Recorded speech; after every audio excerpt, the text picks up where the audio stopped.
Hello అండి, అందరికీ నమస్కారం. అందరూ ఎలా ఉన్నారు? ఈరోజు నేను ఈ వీడియోలో 3 చుక్కలతో 30 రోజులకు సరిపడా ముగ్గులు వేసి చూపించబోతున్నాను. చూసేయండి. అంతకన్నా ముందు ఎవరైనా ఫస్ట్ టైం కనుక ఛానల్ని చూస్తున్నట్లయితే ప్లీజ్ సబ్స్క్రైబ్ చేసుకోండి. అలాగే నేను వేసే ఈ ముగ్గులు కనుక మీకు నచ్చితే ప్లీజ్ లైక్ చేయండి. మీరు లైక్ చేయడం వలన ఈ వీడియో ఇంకొంతమందికి రీచ్ అవుతుంది. అలాగే మరిన్ని వీడియోస్ చేయాలని నాకు ఇంట్రెస్ట్ కూడా వస్తుంది. సో ఈ ముగ్గులు కనుక మీకు నచ్చినట్లయితే ప్లీజ్ లైక్ చేయండి. అలాగే నా వీడియో నోటిఫికేషన్స్ మీ దాకా రావాలి అనుకుంటే పక్కనున్న బెల్ ఐకాన్ని క్లిక్ చేసి ఆల్ అనే ఆప్షన్ని క్లిక్ చేయండి. అప్పుడు నేను వీడియో పెట్టిన వెంటనే నోటిఫికేషన్స్ అన్నీ మీకు వస్తాయి. लागे नहीं कहीं ओ नजरिया लागे नहीं कहीं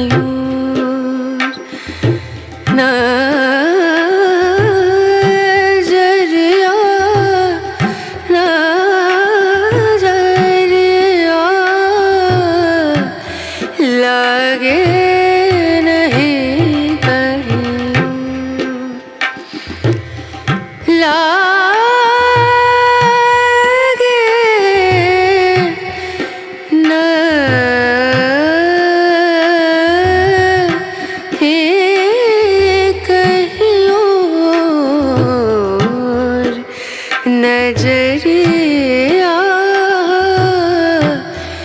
लागे नहीं कहीं और नजरिया लागे नजरिया लागे नहीं कहीं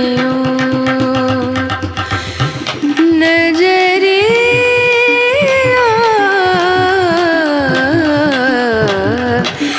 लागे नहीं कहीं लागे नहीं कहीं लागे नहीं कहीं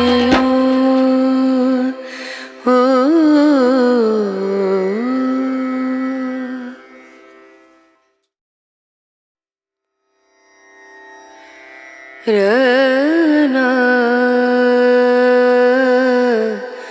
रना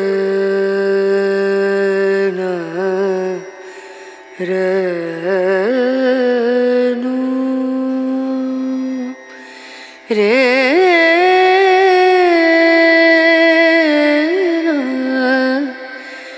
रे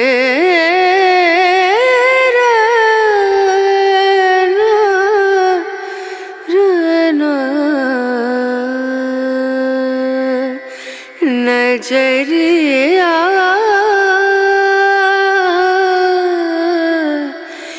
लागे नहीं कहीं ओ नजरिया लागे नहीं कहीं लागे नहीं कहीं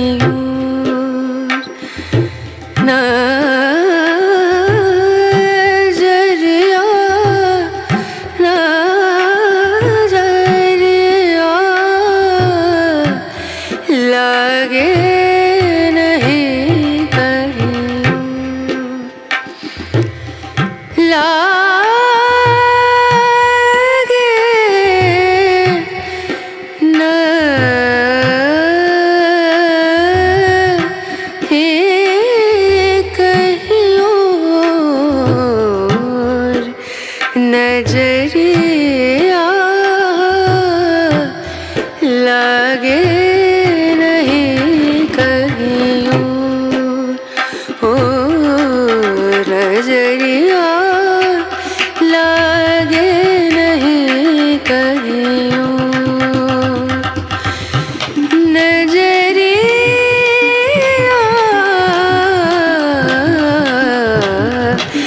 लागे नहीं कहीं लागे नहीं कहीं लागे नहीं कहीं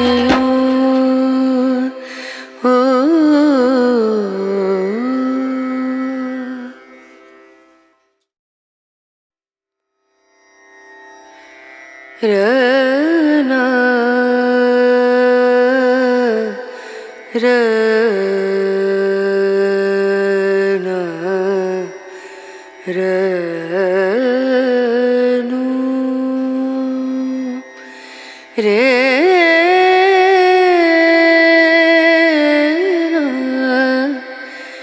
रे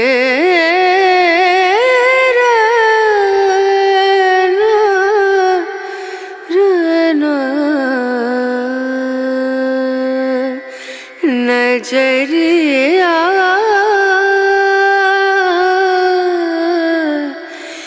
लागे नहीं कहीं ओ नजरिया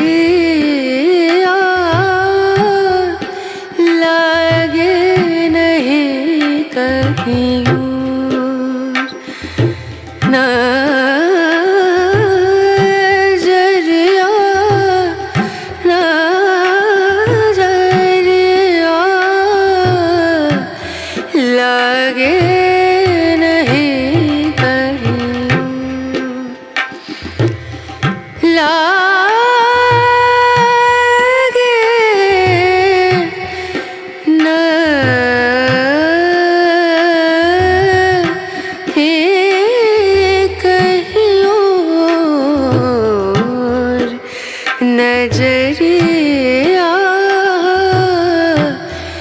लागे नहीं कहीं और नजरिया लागे नजरिया लागे नहीं कहीं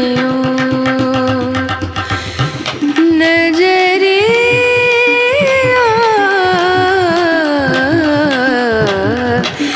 लागे नहीं कहीं लागे नहीं कहीं लागे नहीं कहीं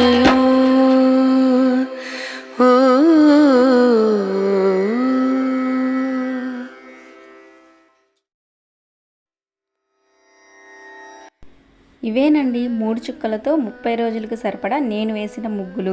వీడియో లెంత్ ఎక్కువ అవుతుందని 2 వీడియోస్గా అప్లోడ్ చేస్తున్నాను, చూసేయండి. ఈ ముగ్గులు కనుక మీకు నచ్చితే ప్లీజ్ లైక్ చేయండి, అలాగే మీ ఫ్రెండ్స్ అండ్ ఫ్యామిలీ మెంబర్స్కి షేర్ చేయండి. మోర్ వీడియోస్ కోసం సబ్స్క్రైబ్ చేసుకోవడం మాత్రం అస్సలు మర్చిపోకండి. Thank you so much for watching my video.